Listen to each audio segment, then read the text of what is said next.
अस्सलाम वालेकुम दोस्तों, क्या हाल है? ठीक हो? खैरियत है? तबीयत ठीक है? बिल्कुल फिट हो? सारे प्यारे भतीजा जुल्फकार खान चांडिया सारे को मौजूद हैं। इहदे डोड़े तुसां दुबई दे विच सुनदे हो सो। आज सारे को मौजूद हैं सारे दोस्त। मेरे फोन मारी पहन के बरकत भाई साको प्रोग्राम जुल्फकार खान का सुनवाओ। जुल्फकार खान दोस्त फरमाइश की थी पहन एक दू जेरे डोड़े हैं दोस्त ने नजर शुक्रिया, थैंक यू।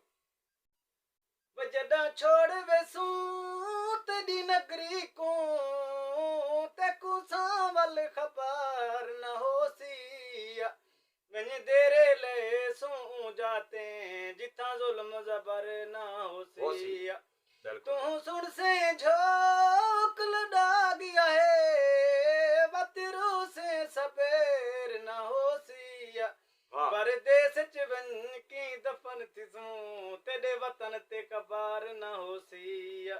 जबरदस्त जबरदस्त। एक ब्याह जेरा वीडियो देदा बेटे ऊंदे ना दा वे घोलड़ी हवा तू छोड़े वाली विंज खुली यार दे वेड़े पहलो विंज भी देखी मुंह मखण दा पिछे देवी आप संडेड़े वया कि यार तेरा परदेस दवासी नहीं मंजल कोई भी नेड़े कार पवे उन्हां लोकां ते जिन्हां साडा यार नखिड़े बर्बाद की तरह।